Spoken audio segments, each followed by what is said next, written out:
Hello and welcome to the latest episode of the Terrace Scottish Football Podcast. I am your host Craig Fowler, back once again with a weekend review of all 6 matches which took place in the Scottish Premiership, and helping me to talk through each of those half dozen, it is Mr. Tony Anderson. Tony, how's it going? I am good, Craig. I'd say overall feeling well, feeling fit. Had some nice meals over the weekend, wholesome, spent time with my family. So yeah, I'm probably in the best state I could possibly be for this. Let's see if that's good. Let's see if that's mirrored through the actual content that is produced.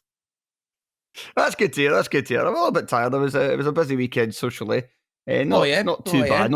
Not too reeking on any of the 3, but it was just 3 in succession out for a meal for my mum's. My mum's birthday was well over a month ago, but just not had the chance to see her since then. We were away when it was her birthday, then she was away after that. So what's the cut-off? That was Friday. What's the cut-off? Was someone not talking about this exact thing on another podcast? Possibly Fowler and Sean, like with Larry David, where he complains that on Curb that 2 weeks when it's someone's birthday and it's 2 weeks later. Like, I'm not sure you can call this the birthday. But they're not talking about Happy New Year. Maybe, I don't know. I recall this, and you've literally just walked into this faux pas almost instantly on another podcast I'm just talking about. Just myself and my mum, we both lead busy lives. Okay. We lead busy lives, so it's hard to find. And yeah, Saturday was my niece's 3rd birthday, so that was nice in Edinburgh. And then we came back and we were in our local Sharkies. It was supposed to be just kind of popping in for one on the way back. But I said I'd give a shout out.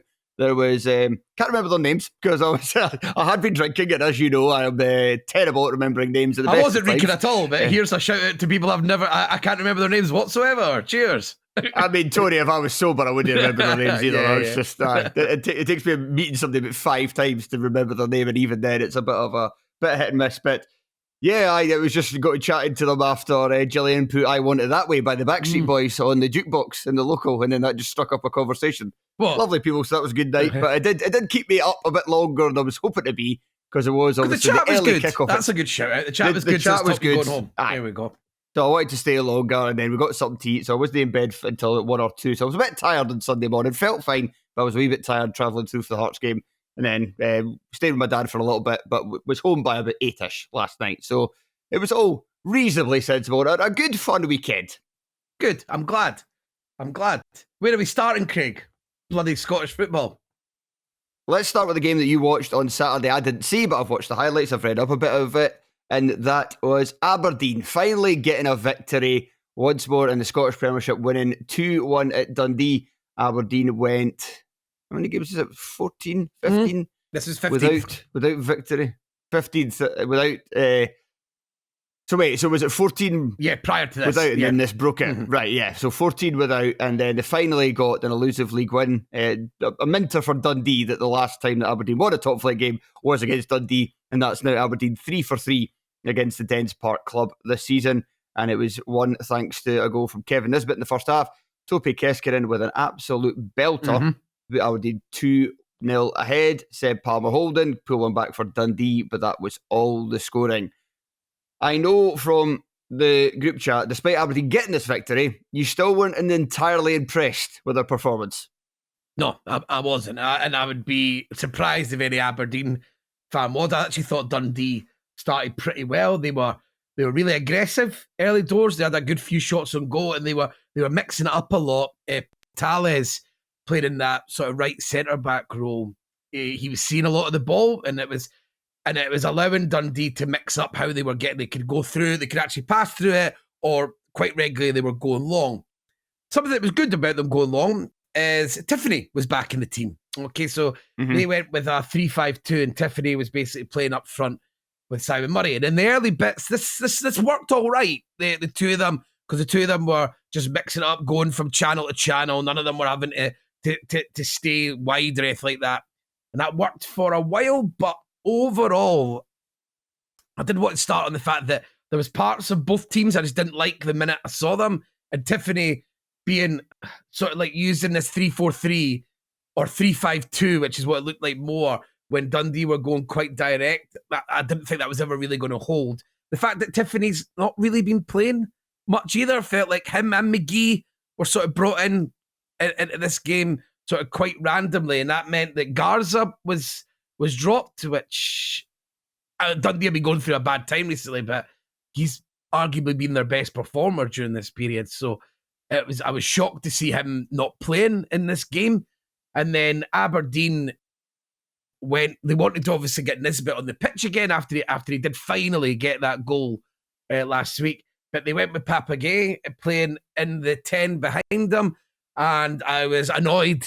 I can assure everyone, very annoyed when I saw that Neil McCann did his whole bit about that, because it's all the notes that I had about how I didn't like it.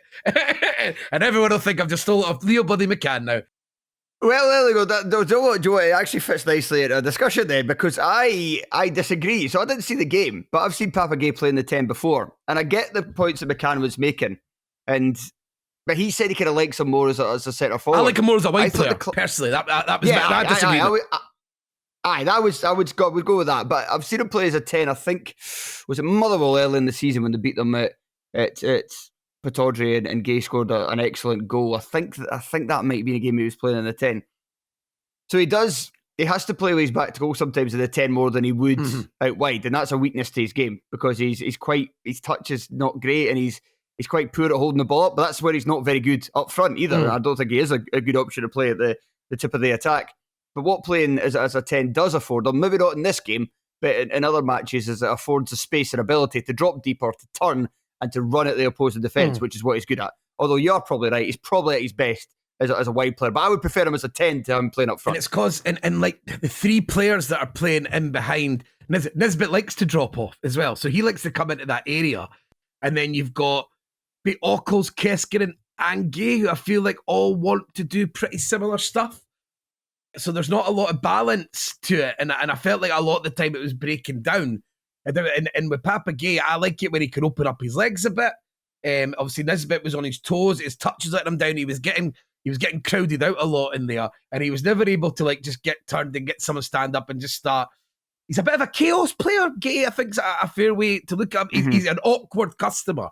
And they put him in a position where it was like he wasn't able to be awkward. He was able to be sort of drowned out, if you like, by a number of Dundee players. So I didn't like that. And then, but if before we go into actually what was happening, as I said, Ockles. Wow. What is this, man? It's absolute. he's quite bonkers to watch because he set up the goal. He didn't directly set up the goal, but his cross for the goal when Portales sort of fell asleep. It was a really good ball. A second assist. It was a really good ball, and he also done really well when he got a save out of McCracken. And McCracken, that was the best game I've seen McCracken have personally, possibly ever, for Dundee. And it was and he made like a super save for Ockles. But outside of that, he's just absolutely ridiculous. The ball's going out the park, ball bouncing off him. He's running at people. He turns up in different positions. It's just a chaotic player. And at times, like with his background, you think his ability is going to be great, but he's really got the sort of like, I always use my own players, but it's like, you know, Bosnian Bullets, Alan O'Brien's, you know, like guys that turn up that have got like all these background. And then you watch, you're like, how the fuck's this guy ever cost money? He looks so like the sublime to ridiculous over and over again. So I struggle to, and like I said, with him, Gay, and Kiskinen, I just think it's all, everyone wants to do the same thing, and they're all trying to unlock the door in the exact same way. And I just don't think that suits anyone particularly. But Aberdeen did come back into it. Kiskinen got. You saw the goal, the ball that got played in behind, and it's and I think it's Kiskinen who actually gets the shot away that the keeper saves, and then Nisbet follows it in. But there's some wild passages of play. At Dundee, where the ping pongs, I mean, the 40-second, I think there was 3 occasions over the course of the game where the ball was just hammering around Aberdeen's box. At Dundee, it felt like Dundee were having like 10 shots in a minute. So and this is what I'm saying. I can't go calling this Aberdeen played well, because there's points they were just hanging on for dear life. So, yeah, there's still a long way to go. And it's not unusual for this scenario. We're coming to the end of it. It's normally, there's 3 ways that you come out of these long sort of non-winning streaks. It's scoring an absolute fucker, like what Keskinen does. An absolute wild mistake from the opposition. Or you turn up and you inexplicably hump someone, like 4-0 away from home. These are the ways that always come. So Keskinen's goal, man, it is so good. He could have been shut down earlier, I think. I think it's a bad decision not to close him down. But the technique on the shot, because it's like he hits it with his instep, but it still has dip and it also has curl. Mm-hmm. So look, when I was trying to watch it, I was trying to figure out for ages, how's he done this? How is this shot? And I'm still not entirely sure. I do love a discussion about what part of the ball and what part of the foot people hit ever since the whole, if you hit the bit where the air pump goes in, that you can deflate the ball in midair. I love all that chat. Absolute fucking rubbish. but with that one, it's like he's maybe, the base of, the bit underneath your toe, like the ball of your foot. It's like he's hit with the right-hand side of that. So it's like kind of still he's in step, but it still has the ping. And it dips in, and it's an absolutely brilliant goal. Yeah, it really is. It really is. Was there anything, I know Nisbet scored, but was there somebody we've talked about a lot this season because somebody you know well from watching Hibs, was there anything else about his performance that suggests he could fight off the challenge from Ode the Bag, who came off the bench and nearly scored himself if it wasn't for a great save from McCracken? I still don't think Nisbet was brilliant. Right. But he was very bad from where I think he was still starved of a bit of set a game when you've got these 3 guys playing behind him. Like I said earlier, I don't think that there was a nice way to pick the lock. I still think Nisbet had to drop deep a lot of the time to try and get involved in the game. But he is a confidence player. He does always score it. He scored in bundles at Hibs as well. So I wouldn't be surprised if that was the case. Again, looking at Aberdeen, I think Jensen was a bit at fault possibly as well. He fell asleep a few times, but I still thought he had a pretty good game, and he looks like the best of a pretty questionable bunch that they've brought in. I feel like bizarre when I was watching it. Well, it wasn't until later in the second half, but like Devlin, it's like watching Devlin's been completely neutered. And he doesn't really get forward at all. And he did get forward. First time I saw him got forward, he had a shot on target. And then I saw him a couple other times, and it was like great chances. But that was such a feature of their play in the first 10 games. So it just seems, I don't know if it's due to all these different players coming in, but he's been totally neutered. It's just not, doesn't feel like you're watching the same player that we did in the early parts of the season. And speaking of an unfortunate bunch, Dundee. They're in trouble. They're in big trouble. And it's a continued thing throughout Tony Docherty's entire reign, is just their inability to defend. Last season they got away with it. They were one of the most exciting teams in the league to watch. But obviously the sale of Luke McCowan meant their attack wasn't quite as strong. Nobody's really stepped up other than Simon Murray. At the tip of the attack this season, Lyle Cameron's form's been up and down. Larkesh came back. He's been back for, I think, the last couple of games now. And he will give them something more on the left. Mulligan gives them something on the right. But they're kind of now unable to outscore teams. And there is a little bit of sympathy this season at the back because, like, Clark Robinson's had 2 kind of fairly kind of medium to long-term injuries. Josh Orris's just back after missing the entire season through injury. But they've also had to kind of always rotate goalkeepers due to injury and loss of forms as well. But overall, it's just kind of a theme that's been running ever since Docherty took charge, which is at the back. They're shit. They're terrible. They give up far too many easy goals. And what I know that this squad doesn't lend itself to playing a back 4. It would maybe mean that even though the centre halves are coming back now, so if a guy like Portales, who looks very much like a back 3, playing on the right of a back 3 defender, and like any other thing else, he looks really out of his depth. And maybe the fact that you maybe have to play Mulligan as the right back, but when you've only made 1 clean sheet in 24, is there not a case of simply trying something different? Man, and incessantly doing it. And like I say, you've got people coming back. You've been switching the bloody goalies around over the course of the season. So it's basically like he'll try anything but. And he did a back four early in the season. I do recall it that Dundee were all right, and they won their first few games, I'm pretty sure, with them using a back four. I'm pretty sure they used it against Hearts in the early part of the season when they turned Hearts over. So I just feel it does seem bizarre that he seems so wedded to it now. But yeah, 1 clean sheet in 25 games. I just think you have to try something different. And the next 4 games for them right now is Motherwell, Ross County, and then St Johnstone. And then it's the quarter-final of the Scottish Cup. I mean, you could be at sack a manager because he has to win those. He'll have to win some of those games. And if he continues to lose them, then Tony Dock might genuinely be in trouble, which just seems so hard to sort of fathom. Right now, they didn't press the ball at all. Dundee United, they were sitting back at times, and just the team's like there's a lot of athletic players that could play into playing this aggressive. Like I said at the very start of the game, and when you've got Simon Murray, so it doesn't. He seems a bit caught between 2 different stools of how to play in the formation that he's playing to do it. Can we mention the Palmer holding when he ran? Was that on the highlights? Yeah. Fucking it was hell. on the highlights. What the fuck? I know he scored the goal, and I sort of like he gets round the back of Jensen, and the ball gets played in it, and he does well to finish, and it puts him right back in it. But that one with Simon Murray over. Simon Murray gets angry when he scores goals, so I can only imagine how angry he was when he's in that much space, and Palmer Holden decides not to play the ball over him, and he plays this really weird drag shot with the technique's all wrong. I mean, it's bad enough just being greedy enough to go yourself, but the dreadful finish at the end of it.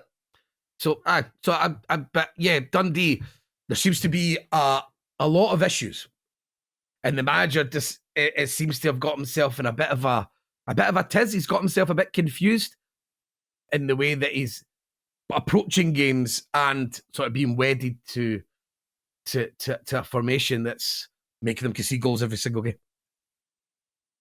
Yeah, and that's them in 11th place now in the Premiership in the playoff place, and that's also because Ross County moved above them into 10th on 29 points after a 3-0 victory at hapless Motherwell, who lost for the 4th successive game in the Scottish Premiership, 5th overall after their Scottish Cup defeat to St Johnstone.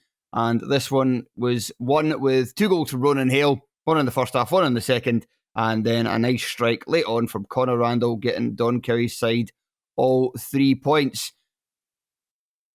We've talked about this quite a lot on the podcast. I've certainly talked about it a lot. Don Cowie and his propensity to throw some curveballs out there and to keep you guessing, to keep opposing managers guessing, but even his own supporters and players must be not a clue what's coming from one week to the next. But this one he had, so he always... I mean, I say keeps them guessing. He always plays the same system. It's always the same system all the time. But it's just the parts within the system seem to change. And sometimes whenever, like, how... It's always a back 3, but it'll sometimes maybe have, like, a number 10 as a kind of played off a centre forward, or maybe go 2 centre forwards, or maybe they'll go, like, 1 centre forward and 2 10s, and it's kind of that stuff. Well, in this game, he had Akil Wright, who's played the entire season at centre back, playing right wing back with Tompkinson coming in at the back 3. But for this game, that worked pretty well. Akil Wright, he's decent on the ball. He is quite quick. He's played at midfield. He's played at midfield for County quite recently, but he's also played midfield at other points in his career. And it also meant that Tompkinson, I wasn't sure about him when he signed. I just kind of thought it was another lump they were adding to the defence and didn't think they necessarily needed one. But in this game, he actually showed quite decent poise for stepping out from the back 3 with the football. And anytime him or Elijah Campbell on the left, he's played at left wing back at points this season, so he's a bit more adept at carrying the ball.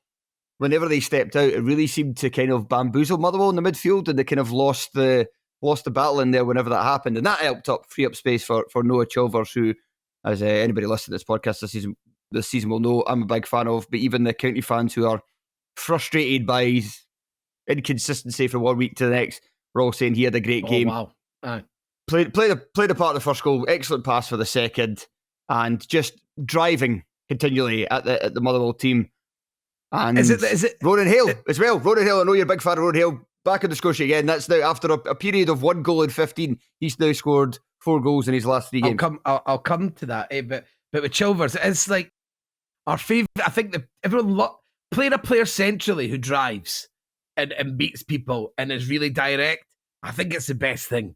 It must be that it's the best thing to see in football. Like over the years when you see people adapted to it, like when Peter Pollock sort of got moved in there and you move wingers into that central bit and it comes off, it's really great. But Chilvers looks like he might be coming on like an athletic Scott Allen. Is sort of like same haircut. Yeah. Like a lot of like the way style he's playing is really similar, but as I said, much more sort of ability to drive. Maybe Scott Allen and his really best period at Hibs is like when you're relying on when he could actually take the game by the scruff of the neck, as well as just be a guy who could unlock the door. But Ronan Hale, it's just. I know he went off the form bit and he got dropped for quite a long period there. My argument's always been, you don't have a serviceable option instead. I would be allowing him to play through that form. And when you've got Chilvers and Hale and that squad, they play. They play. We don't have to you don't have to overcomplicate everything all the time. You've got a good number 10 who's athletic, and Hale's not very athletic. So you've got someone who can maybe drive, who can maybe get beyond them. And obviously, and Hale is a player who loves to shoot early. He likes to play on the shoulder. He likes to sniff out chances. You've got a guy behind him who can produce those moments. Let's keep it simple, man.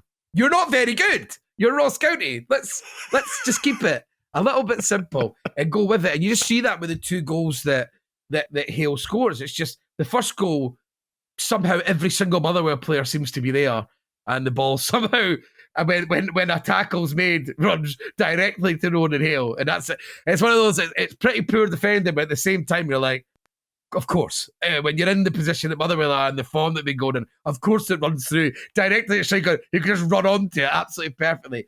And a finish that he likes a lot is that sort of smashed near post. And the second one, you see like a lot of other players would have took a touch, but he doesn't really have the athleticism to do it. So with Chilvers plays it right through for him, and he just finish early, just go past them. And it's not too much of an issue when you're going up against fucking Balcom, who, I mean, has it not worked too much? Very well. He's left St Mirren. They've replaced him with Zach Kemen, who's came in and done really well, transformed their ability to not concede so many goals for set pieces, for example. And Balcom's come in at Motherwell, and the cunt can't catch a cold. It's like so it just feels like that's went really badly for the 2 teams. The fact that's went like that, and Balcom looked like he was having a nightmare during that game. And you're talking about a Keel right down the right hand side playing well. Well, look who he was up against, Thompson, who is, by all accounts, from what I've been reading, abysmal. And also we were talking about him. It looked like he maybe had a good cross at him in the Celtic game. So I was like, that'll be really handy with the strikers that Motherwell have. But unfortunately, based on this game, that might be the only sort of attribute we're talking about here. They did have Lenny Miller back for that one. It didn't help, but that's the kind of hope you have for Motherwell the rest of the season. Now, the other hope is that they do have a new manager now. Michael Wimmer is coming. He's been announced today. German manager coming into the club. He was probably the most outstanding candidate out there who applied for the position after Stuart Kettlewell left. I mean, I don't really know. Obviously, he's only been a manager. He's only a manager been quite recently of Austria Vienna. But before then, was Vienna a kind of long-term to fucking assistant. Motherwell. Great.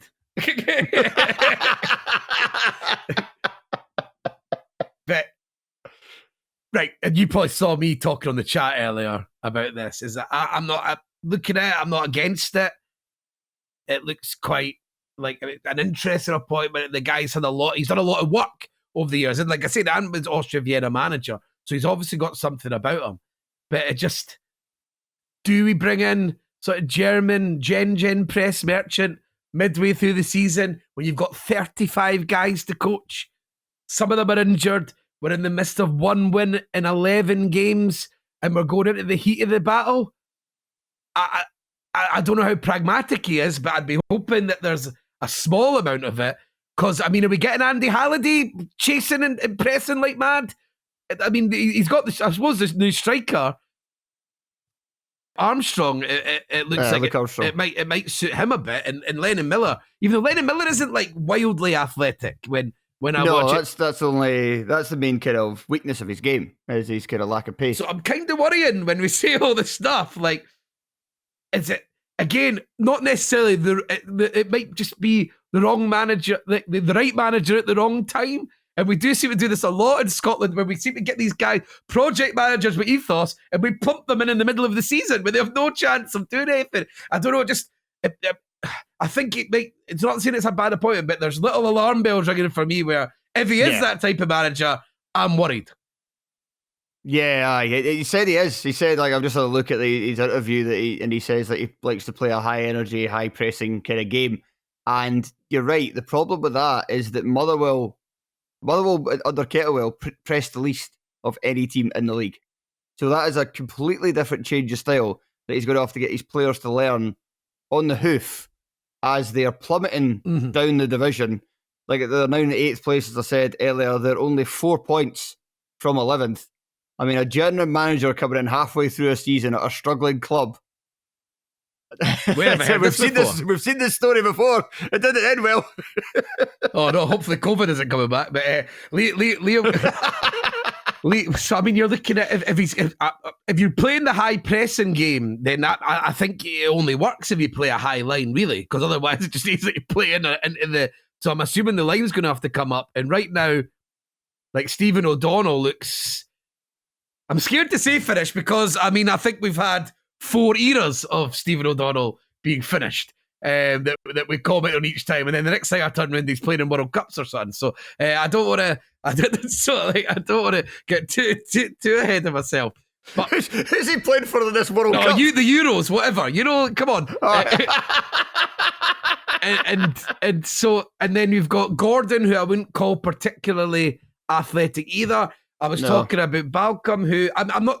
I'm like Balcom. I was giving him a bit of stick there. I mean, he's not absolutely hopeless, and he has had good games in the Scottish Premiership for years. But I don't think of him as a goalie that's going to be comfortable with his feet or coming out off his line very regularly. So just looking at, and then I'm talking about Halliday, Lennon Miller, not very athletic. It's just like, so what's the script here? Tony Watt? He doesn't look like he wants to press that much. So I've got a bit of. I would say Halliday does a fair degree of running. Slattery does. Slattery's certainly good. Yeah. He's built for a pressing game. So is Armstrong. I think Sparrow's is quite nifty. I mean, they've got about 100 players. Yeah. He's surely going to find some that can run. Find out. There's going to be some people that are put out to pasture right away that we'll never ever see again. Maybe O'Donnell. How long is it going to take him to remember everybody's name for a fucking starter? Right? That squad is mental. So the squad turning up for training, and it's like, right, day one of Gen pressing. Like 35 of them. It's just like, it'll be absolute pandemonium. Is it not Gegenpressing? Is that how you pronounce it? No, I'm not German. Gen. Next gen console pressing. But it's like, so I just think to do all that and to put that all across mid-season to this many men, it does strike me like what we just maybe come across it there is that there might be a batch of players here that are just totally like, you train over there. Away from here, basically does a bleep test at the start, checks everyone's pace. If you don't get over a certain line, you stand over there, everyone else over there. Right, I'm training these guys. Frail, you're training those guys. Great, we're off. I think Frail's away. Is he? Anyway.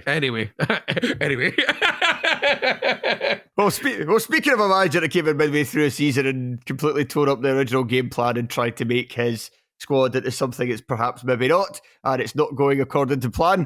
St Johnstone, they lost 3-1.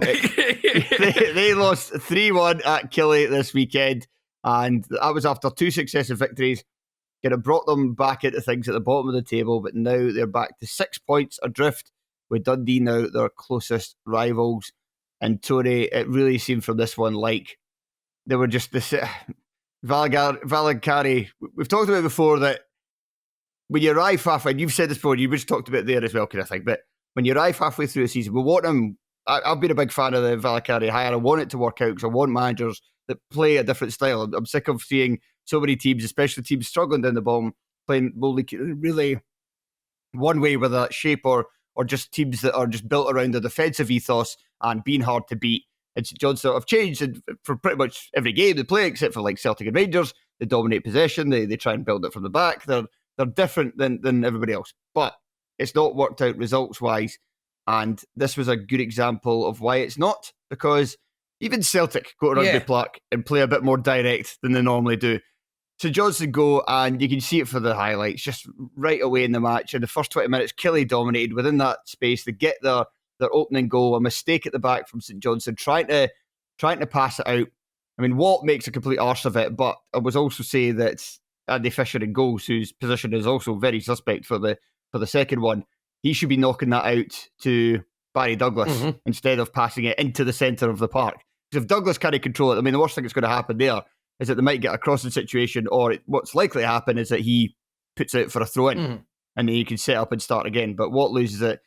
Killie go 1-0 up through Liam Polworth. They could have had another couple at that point. They were just suffocating life at St Johnstone.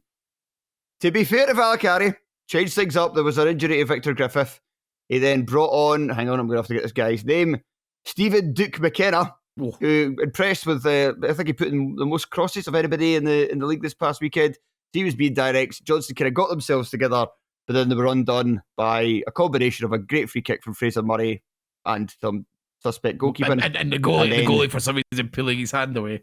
What it looked like to me. Yeah, that was also weird. And then a terrific touch and goal from Bobby Wales. Graham Carey got one back, but in the end they were beaten 3-1. And it's just, I think last time you were on the show, we were talking about Valkyrie starting to show some adapt a little bit.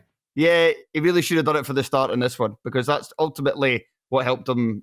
More than anything, that's what cost them this game. Killie are probably, outside of Celtic, the best pressing team in the league, especially now that it's like it's Fraser Murray and Bobby Wales, and when Watkins playing instead of I forgot his name, the captain, Kyle Vassell. Watkins is very adept at pressing. He's a very hard working striker, so it's like everyone up there is really good for it. So it just, when you've already showed a bit of pragmatism and you're going to Rugby Park, the team's obviously shown that they're able to do it a bit. He's brought in Watt, and this is obviously it's a really bad start for Watt, because he was sold as a bit of a coup, even though he was from League Two in England. But he's meant to be quite a good player. He's meant to be quite comfortable in taking the ball, deep lying playmaking. So, like, for the first time you see him early on in his game, the first thing I'm seeing is he's getting his pocket picked by Liam Polworth in a pressing situation. I'm thinking, well, what's everyone else going to do? But Polworth does, without the jokes, but Polworth does really well at pick his pocket in Wales. And then with Wales, it's perfect right away, and that's decision making. Like, other players would fuck that up. I know it looks really, it's very nicely executed, and it looks obvious, but it really isn't. I think players in our league would fuck that up, or they would try and drive themselves with the ball, even though Polworth has all the momentum, and it's very obvious to play it forward to him. But another thing you'd worry about St Johnstone is the 3 goals. You've got they try to play it for the back, they get their pockets picked, and that looks like poor game plan, poor preparation, if you like, for the game. Then you get a set piece goal, and then you get a ball lobbed over the top of your defence. And so, like, 3 very sort of different goals. So Kilmarnock could have been able to hurt them in lots of different ways. And it just like Kilmarnock just killed them for the 90 minutes. But the Bobby Wales goal, man, like, just there's nothing better. Young player plucking it out the air like that, Dennis Bergkamp style. Thank you very much. And it's a lovely finish as well. It looks really easy. Again, he makes it look really easy. And I'm assuming there's a queue of clubs for Bobby Wales, and I'll be annoyed if my own isn't at least seeing what can be done, because he's totally cemented his position there now. Yeah, because that's the interesting conundrum for Bobby Wales. There's supposedly teams in League One and the Championship in England after him. Now, imagine after this goal, there'll be some other probably bigger teams he's only still 19 years old, who'd maybe sign him and then dump him into the under-23s league in England. Which that's the last thing I think you want, especially now that he's starting to finally play every week for Killie and has cemented himself as now a first team regular. Craig Anderson, obviously, a little bit biased in the chat, saying, well, now that you've finally cemented it, it's taken a while. Obviously, he was out on loan last season, played in fits and starts at the start of this campaign, but wasn't necessarily a first pick. Now that you've done that, play a season at Killie as a first team regular. But I'm kind of leaning more towards your side. Obviously, it depends on whether the interest is there. But if there is interest in my Hearts, Hibs and Aberdeen, who's biased now? What I think should happen is, if you're listening, Bobby. All right. Okay, fair enough. Even say from now to the end. The fact is, what he should probably do is not make any decision and just play out the rest of the season and see what the offers are. Because if he maybe drops back at the Killie team for a while and his form takes a dip, then the sensible thing is probably to just stay where you are and work on your game and try and get your way back in next season. If he does keep playing like he has been, if he stays in the side, if he gets a 4-month run, maybe he has just completed that side of his career. And okay, taking Hearts out of it, say it's Hibs or Aberdeen at that point to come in. That is probably the next logical move from then to make sure you're dealing with a higher kind of intensity of focus on you. Expectation, totally. Better teammates, more competitive, more competition for places, and you're kind of moving up a level within a level. And then if you start there, then you can make your big move. But you've already got enough football under you. You've already got a big enough reputation. You'd probably be signed for a few million, which would then dictate that wherever you go next, you're likely to play. Yeah. So, but obviously, if a championship team comes in and says, here's $7,000 a week and nobody else is going to offer you that, they might even offer him more just because it's a short career. And it's a short career. It's hard to turn down when you get that kind of financial security when you're only 19. But it's like almost that he can get. It's like he can do the steps and he can do them quite quickly. If he goes through, like you're saying with Hibs, Hearts and Aberdeen, it's like Kilmarnock, he's had to fight, prove himself to a manager that a lot of people would say wouldn't normally put this much faith in a 19-year-old sort of flair player. I don't think people would naturally put McInnes in Wales doing that. So he's had to do that. And he's done that, and he's done that well, and now he's managed to cement his place in the team. He's playing every week, he's performing every week at the moment. And like you're saying, you go up the next level, then you test, how do I cope with a full stadium when people start getting angry at me if I kick the ball incorrectly once? And people screaming at you. Maybe you should just go to St Mirren, actually. But you know what I mean? It's like he's young enough and he's already achieved enough now that, he can get those other experiences. Like you say, by the time you're 20, 21, you can just be fully fledged and ready to go down to England or go abroad. And like you're saying, you've still got 12, 13 years to play, and you probably feel like you're totally ready. That would be... I think that's a sensible route, but again, the sensible route is rarely taken, and also, the sensible route could also end up with you snapping your leg and never being the player you are, and then you're stuck kicking about. You only have to look at certain players around them. You only have to look at people like Stevie May to know how that can happen. Before we move on, just there are a couple of things back on St Johnstone what Valakari done in this game, I thought for sure Adama Sidibe would have started up front. Mackenzie Kirk, not been in great form recently, a little too isolated up there. He's fast and he works very hard, but he's not got the kind of best of touches, so I think sometimes he can struggle by himself when there's not really much beside him. But he's not helped by, and obviously Sidibe scored last week, and I think I haven't seen them both at their best in a St Johnstone jersey. I think Sidibe's got a higher ceiling, so if he's got a bit of confidence from that goal in the Scottish Cup, he's finally got that monkey off his back, then maybe you should start him, because he's got... I was sure. I said this I think last week. If St Johnstone are going to get themselves out of it, then they need somebody like him quality popping up with the magic he did last season. That extra bit of quality. So and I also don't like the kind of pieces around him, because there's like 4 midfielders around Kirk. So even if it was Sidibe, he'd probably struggle as well, because he's not getting much help there.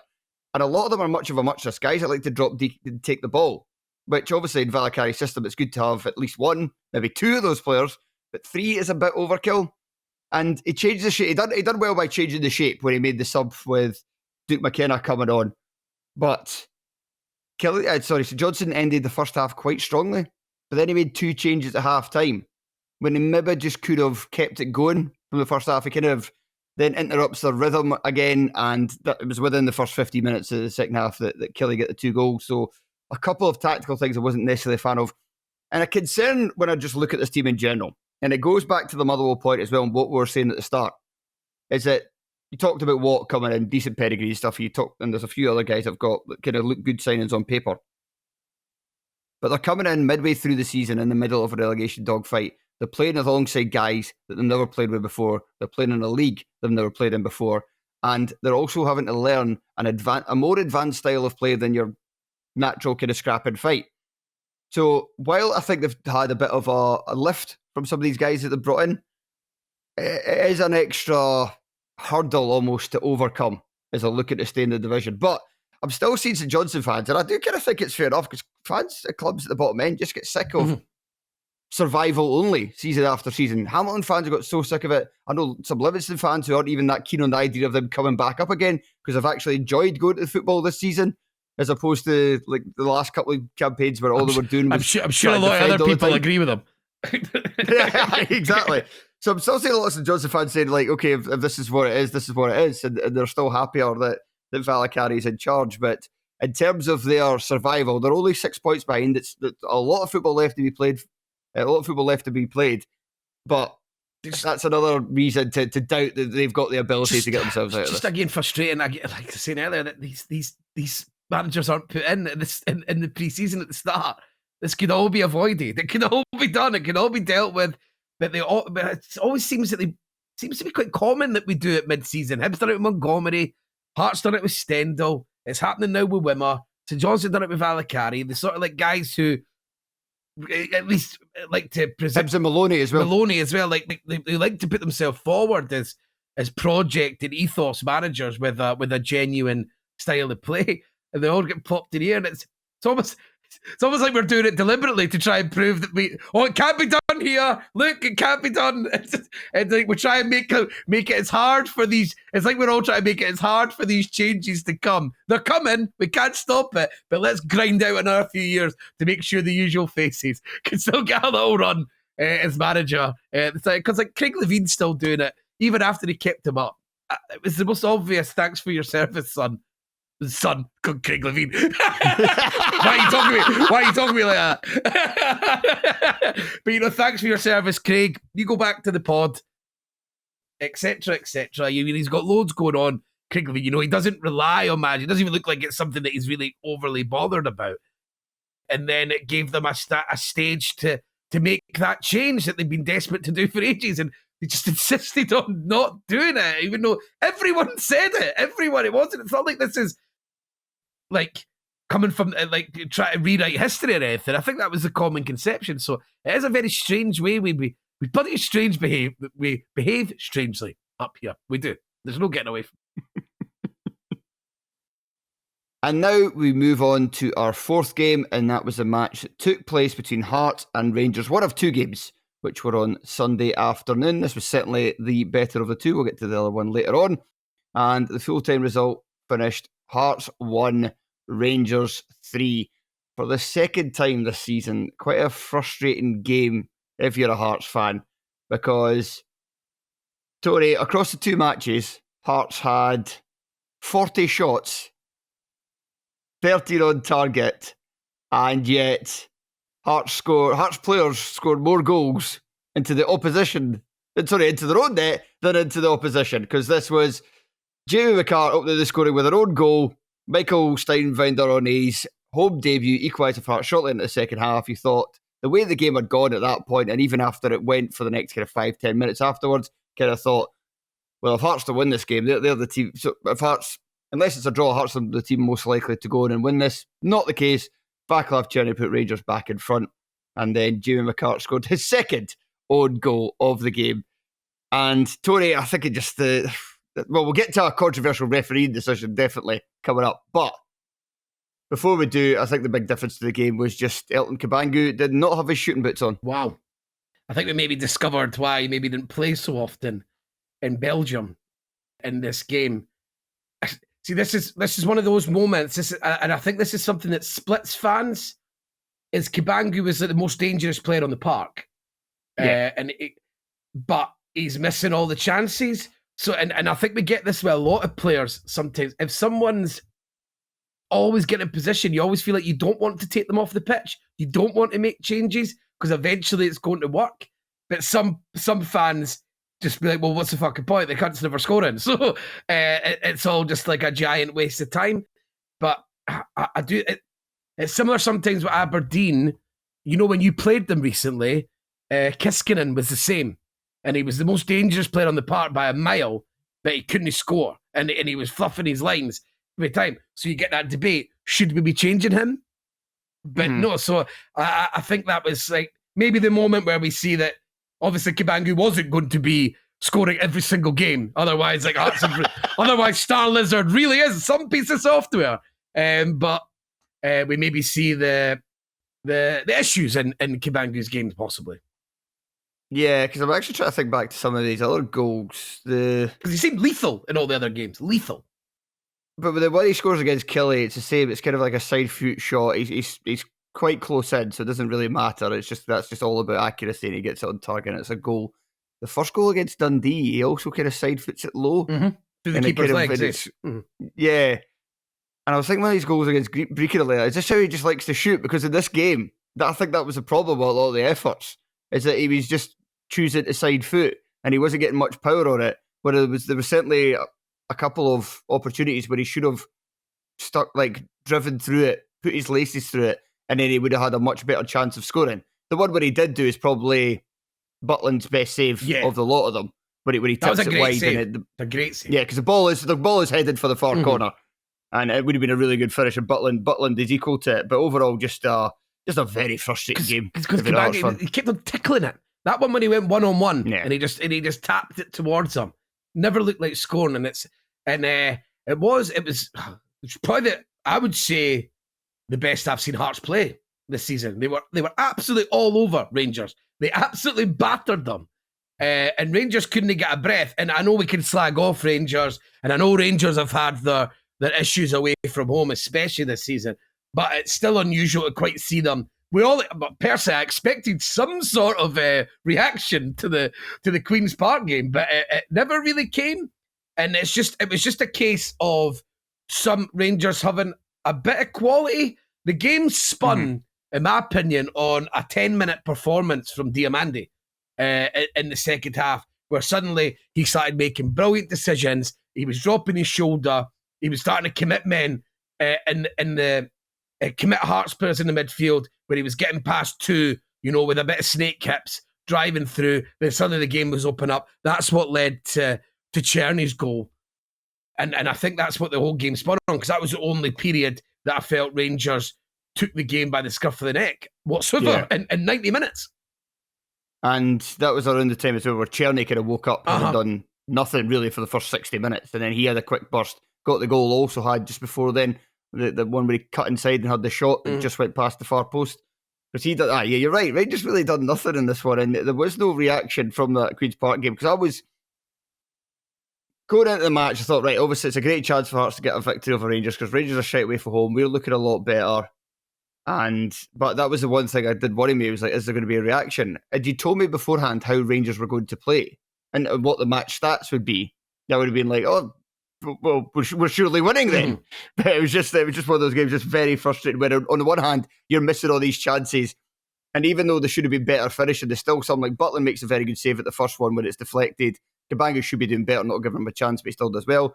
The second one, Butland saves it, but it still squirms under him. And on another day, that bounces into the back of the net. There was another one where, I think it was the second, was it Shankland, where he hit the free kick later on and deflected off the wall, and instead of going into the back of the net, it goes wide. Trickled wide, and Rangers get two goals where, even Czerny's one, because that takes a deflection and goes to Czerny.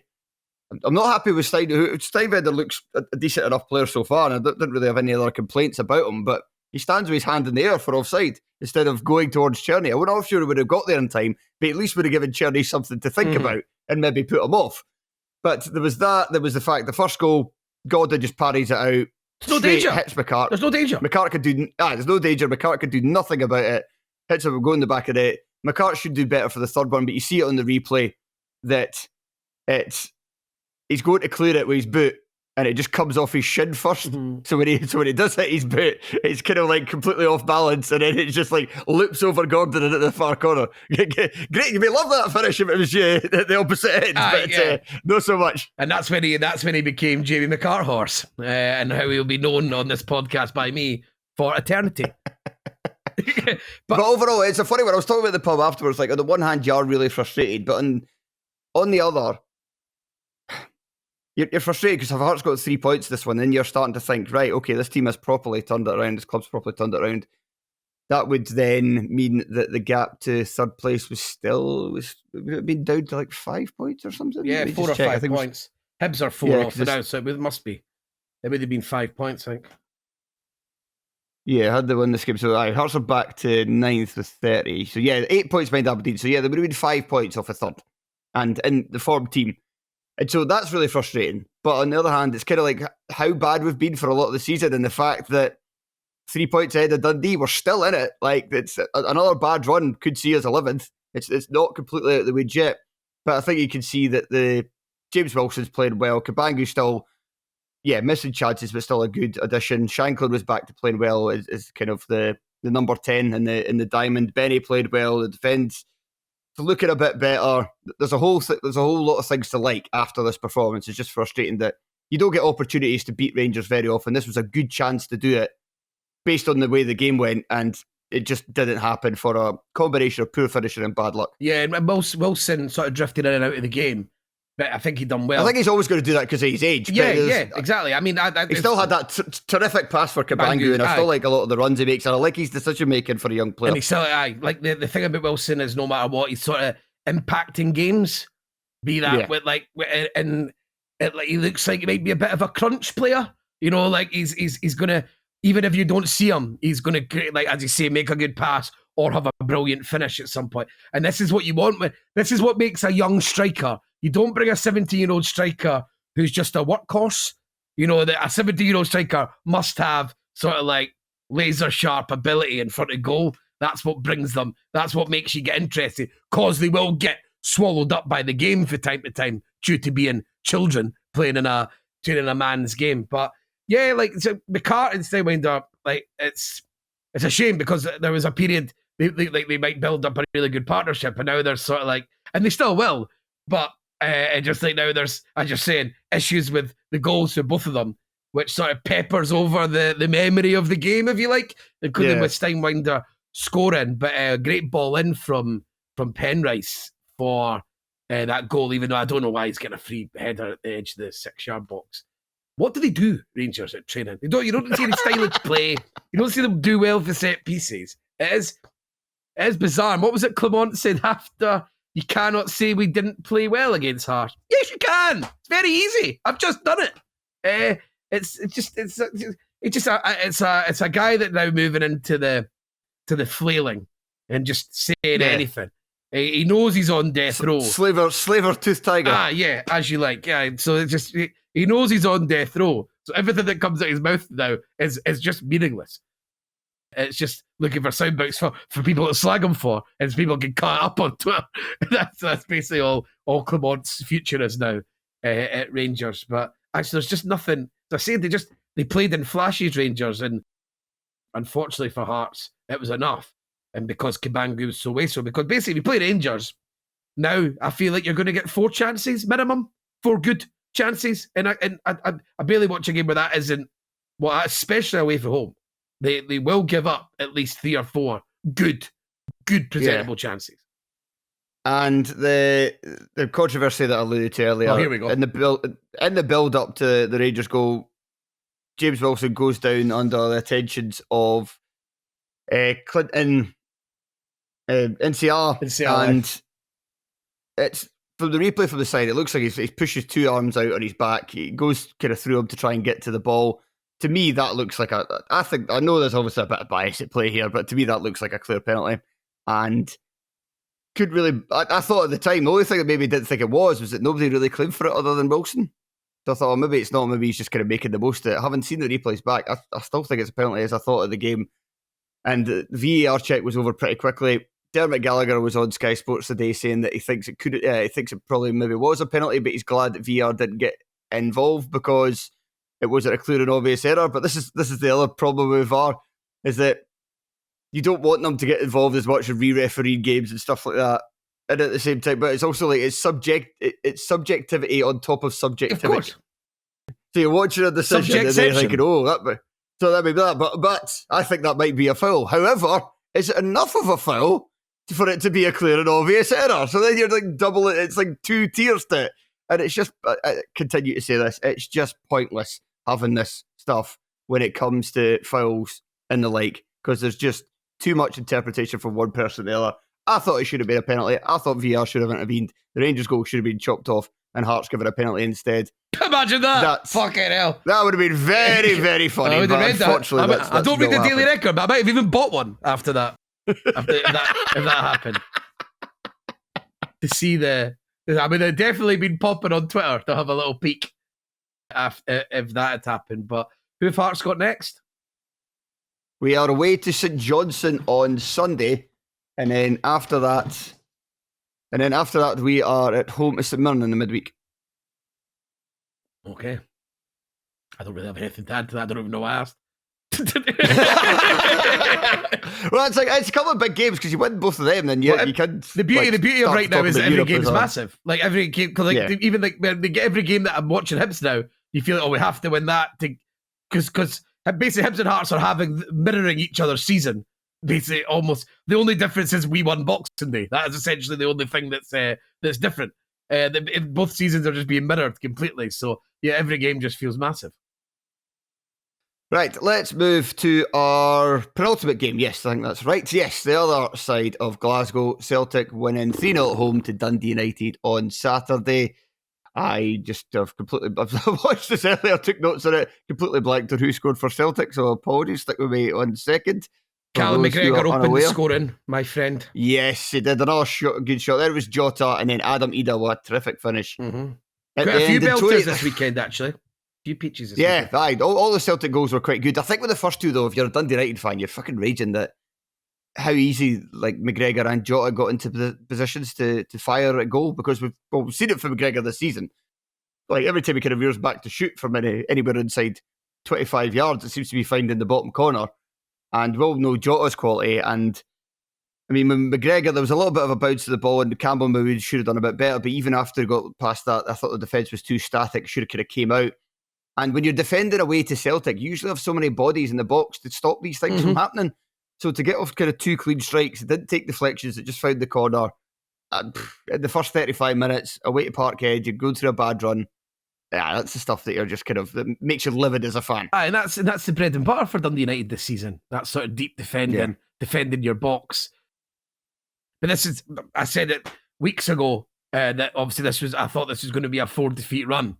And it's about how they bounce back from this game will shape their season because now because it's so tight, there's no even, you can lose 2 games, you're not even in the European positions evermore. You can go from 3rd to 7th. So it'll be really interesting to see how they bounce back from this. But I mean, it's really annoying with McGregor, eh? It's just like he quit Scotland and then he's added another dimension to his game. Seems just a bit annoying because something we could have done with. It's just a bit annoying. Right. To go with your United point, I think, yeah, it's 1 win in 6 and 5 defeats this year so far in the league. On the one hand, it's a very tough run of fixtures. They've played Celtic away twice during that time and played Rangers at home, and kind of similar kind of game to the Hearts one, in which they did play very well, and on another day might have taken, if not 1, and 3 points from that one. So you can now its things are going to start to calm down. Let me just double check, remind myself who they've got next. I know they've got a home fixture coming up this weekend against a team that is beatable. Yeah, Motherwell. And then, Motherwell at home. Yeah, Motherwell at home, and then they play Hibs at Tannadice.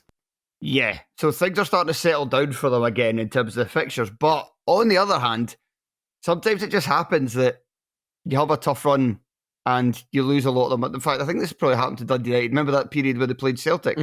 Like 4 games in a row. And then afterwards, their form wasn't as good. Because it's kind of like, well, You can lose the habit. We've lost confidence. We've lost the habit of winning, and United, that may happen. So the Motherwell game this weekend is absolutely massive. Because if they fail to win that, then you're right in what you're saying. You could just see them drop down to like a 7th or something like that. And it had seemed like one point they were the most likely team going to finish 3rd, and they've had opportunities to extend that run, not taking them. Killie away though, and Hearts home and Killie away are probably the only two that would have looked back at and said. But then Hearts have obviously improved a lot, and Killie is always a tough fixture. So it's just been a bit of a murderer's row of games. We watched that game over a couple of smoothies in Tenerife. Do you want to tell that story? Actually, that was quite funny. So we were in Tenerife, and it was a Saturday. So we went to the Temple Bar to watch the Hibs Rangers. It was Hibs game, but then the Temple Bar was showing Celtic afterwards. Can't remember who they were playing, but they won easily, obviously. And then so we moved next door to was it the Scotia Bar? It was Scotch Corner. Scotch Corner, that was it. Scotch Corner. Scotia Bar did the road for me. Yeah. So it was Scotch Corner, and we went in there and we got this menu, and it looked like we thought it was we'll get some cocktails.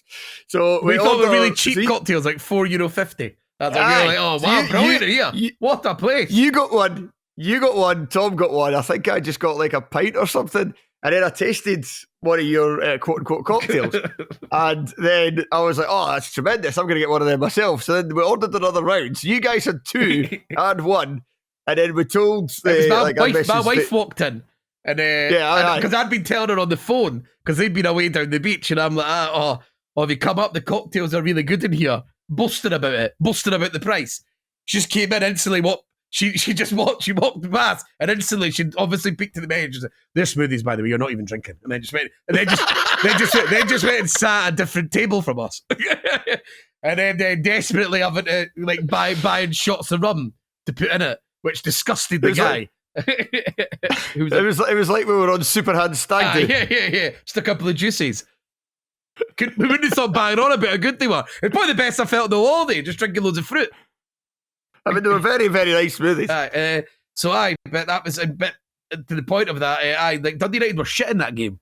Like, I know Hearts have improved, but Dundee United were at home, and they barely had a shot on target. It wasn't until the last 5 minutes that they started pumping balls into the box.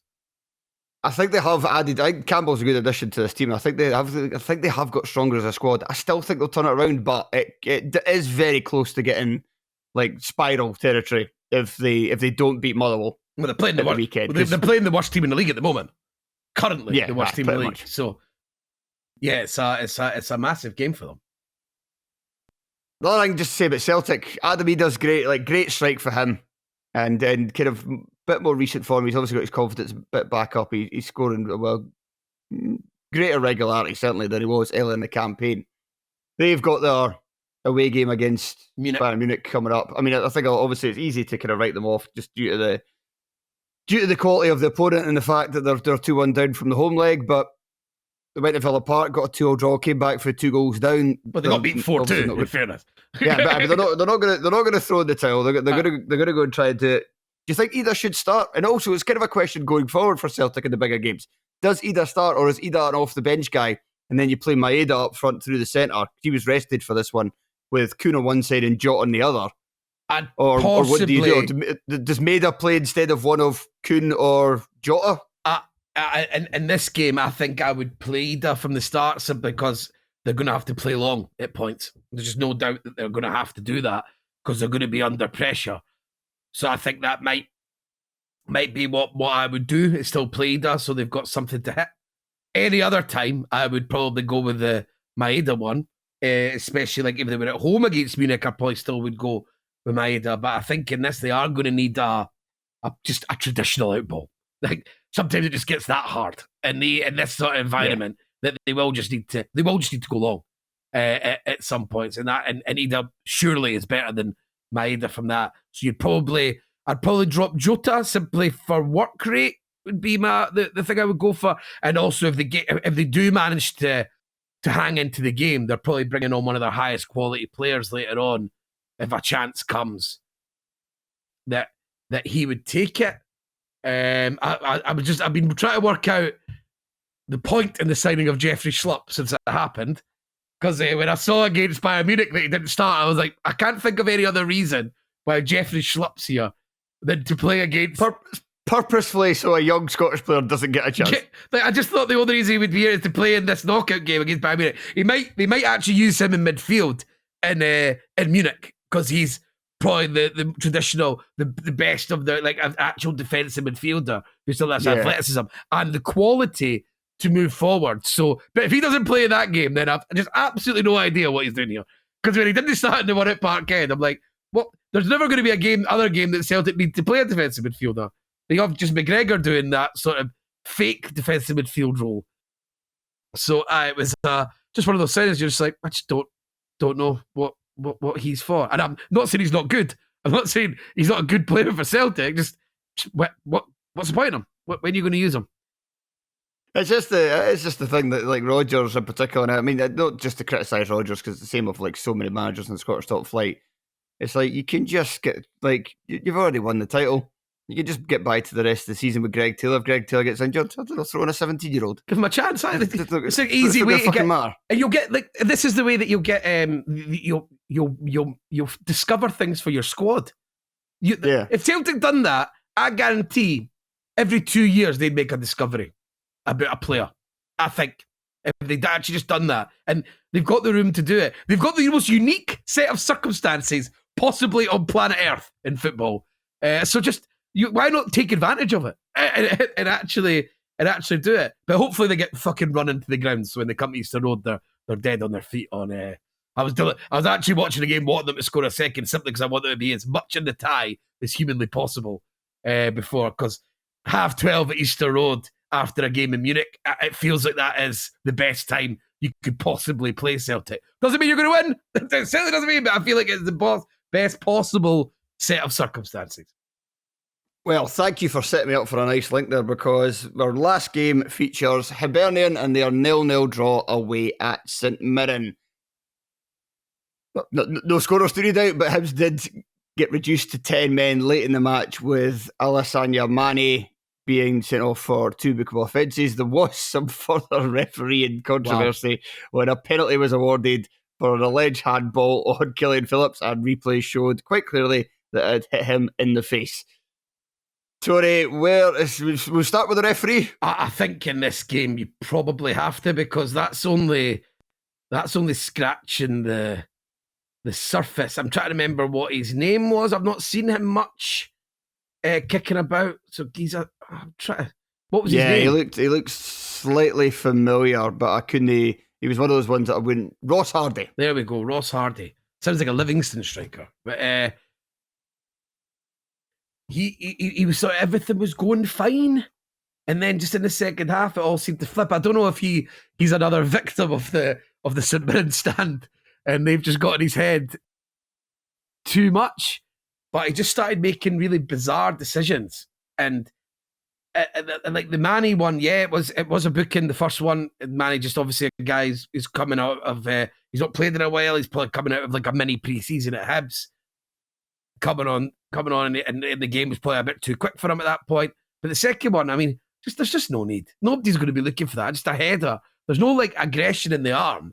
I just don't know why you need to make a scene. But he started giving sort of like in the first half, the ball went across and St Mirren had a shot and eventually it went out for a goal kick, and then he gave a free kick after it for a foul in the build-up. And I was like, so is he doing it like what they do with offside? You know, when you wait to see what that's definitely not what you're meant to do. If the referee thinks it's a fucking foul, you definitely just blow for a foul. It wasn't like it was right before the goal came in. So I found that a bit bizarre. He let, when Bowie was on the park, he let Taylor just batter him. Like just drag him down constantly. It must have happened 3 or 4 times, and he just completely ignored it. He done the same. O'Hara somehow didn't get booked because he was fouling constantly on the other side. And the game he just totally lost the game. And I felt like before the red card, the game had descended into both teams trying to get to full time without him fucking them over. Do you know, there was like a nervousness. And because he just lost his way. And he was just making like sort of like really random, weird decisions, pulling up pernickety ones and then letting like clear fouls go when people are getting dragged down. So he totally lost his way, and he gave the bonkers penalty that was never ever a penalty. I don't know why they even had to call him over. Don't embarrass him more by calling him over. Just go in your ear and just go. And what made me laugh is that by the end of that, we're the only ones who lost fucking out. We lost it in a corner. We didn't get a corner at the end of it because it suddenly ended up a drop ball somehow. So just it was they keep so like and then you can move on to the pitch, because here's the argument when people moan about plastic pitches. Well, that's what happens when you've got horrendous grass pitches, because the game was awful. It was an awful game of football. The best players on the park were Docherty and Gogic, and possibly, obviously, Jordan Smith had a really good double save with the only real sort of chance you would call in the genuine chance in the apart from Horace headers, were the only genuine chances in the game, and the pitch really was bad. But I do not want to let certain people off the hook, because that Hibs midfield performance, it was honking. Like Triantis, to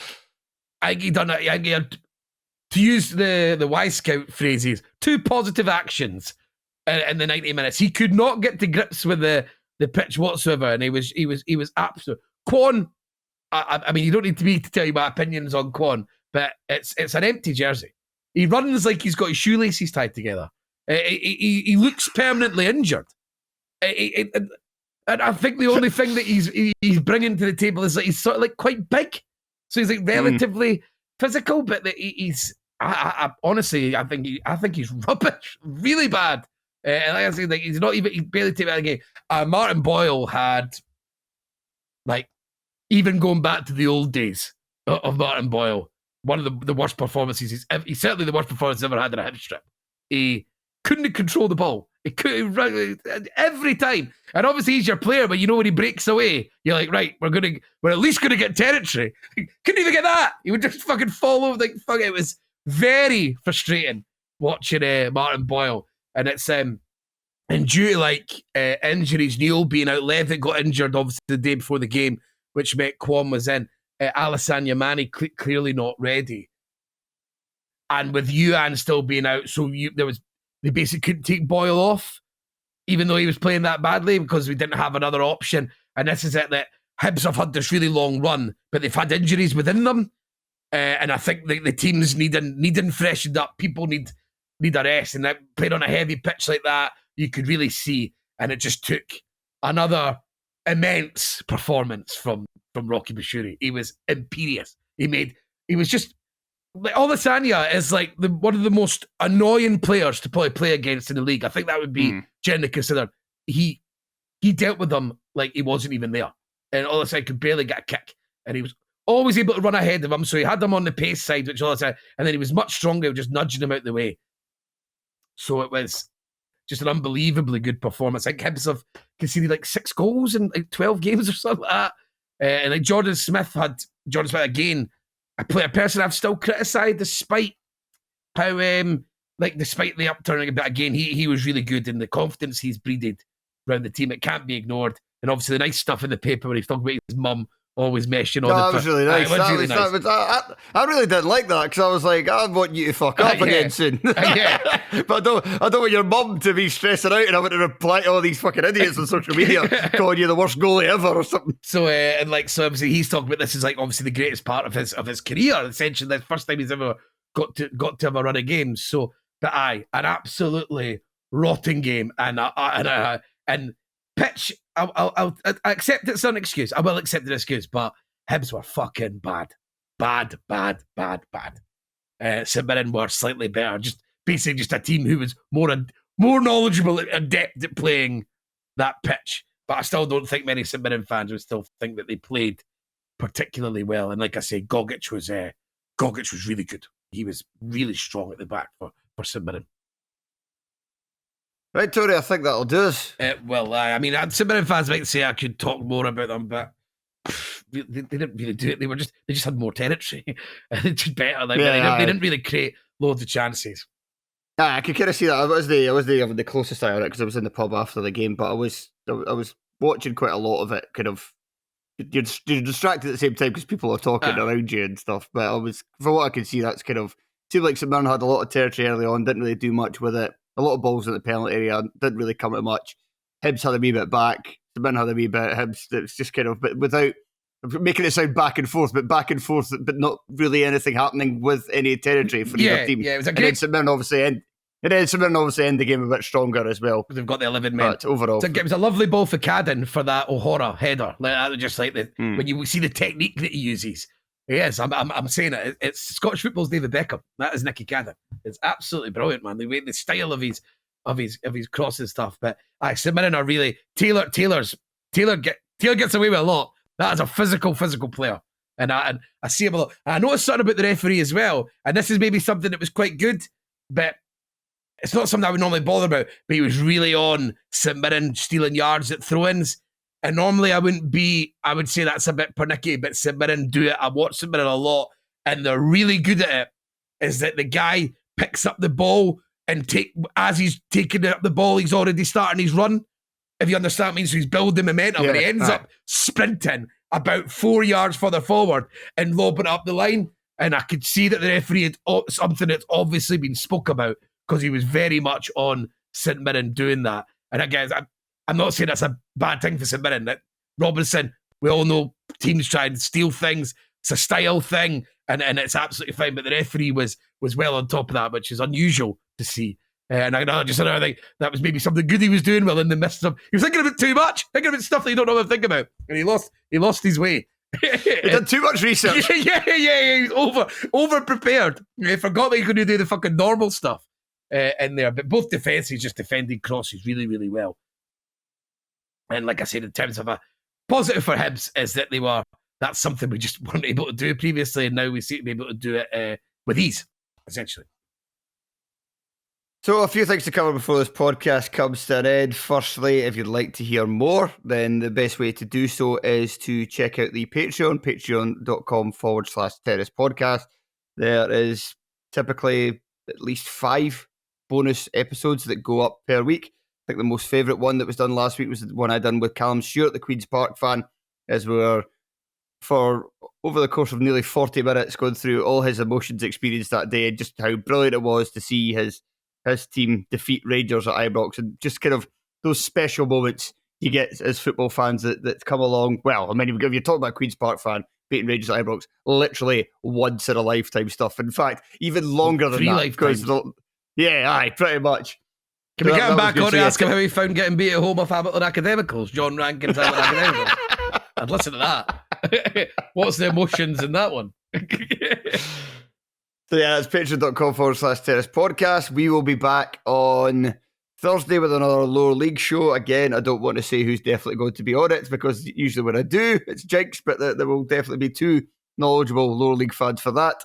And then the last thing is that A View from the Terrace is returning to your screens this Friday. It's like it was in the first block. It'll be available on the iPlayer earlier in the day, and then later on BBC Scotland, and it is the original lineup: myself, Telfer, Sean and Joel. So definitely make sure to check that out. Boys are back in town. The boys are back in town. Right, that'll do us. Thank you very much for listening, and we'll talk to you again soon. Goodbye.